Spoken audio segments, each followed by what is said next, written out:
A moment of silence, exactly 1 week after an apparent white supremacist savagely stole the lives of 10 African Americans, most simply doing their grocery shopping. Marcus D. The names of the victims are read aloud. Aaron Salter, A retired police officer working security for the store who died trying to stop the gunman. Andre McNeil, A father picking up a birthday cake for his 3-year-old son. Ruth Whitfield, An 86-year-old grandmother who had just left the nursing home where her husband of 68 years was living. A week gone, and this community is still reeling. Mentally, I've been drained, just growing up my whole life in the black community, and it's so devastating. This is not a lone wolf. This is not an isolated event. All right, this is another symptom of the disease of white supremacy that plagues this country. On Saturday, a funeral was held in Syracuse, New York for 32-year-old Roberta Drury, the youngest victim. She had been living in Buffalo caring for her brother who has cancer when she was gunned down in the parking lot. Deacon Haywood Patterson was laid to rest on Friday. A father and husband, he was at the supermarket picking up supplies for his church's food pantry. The remaining victims will be laid to rest in the coming week.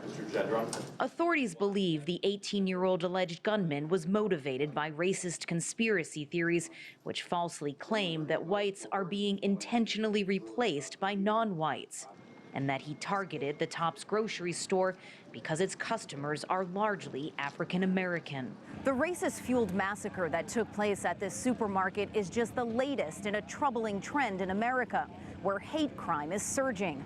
According to the latest FBI data, reports of hate crime hit their highest level in 2020 in more than a decade, with African Americans overwhelmingly targeted. Kamala Harris, who was the first black vice president in American history, says the country is witnessing an epidemic of hate. We have always known that racism is real in America, that xenophobia is real in America, that sexism is real in America. And today we are witnessing again and again the terrible human cost of this hate. The Biden administration on Friday unveiled new efforts to combat the problem, including a $10 million grant to fund community-based programs to prevent and address hate crimes and establish state hotlines for victims.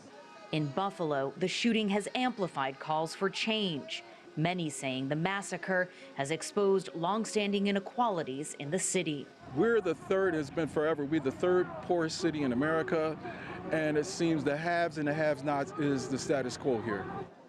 The alleged gunman has pleaded not guilty to first-degree murder and will be arraigned in a Buffalo court on June 9th. Toni Waterman, CGTN, Buffalo, New York.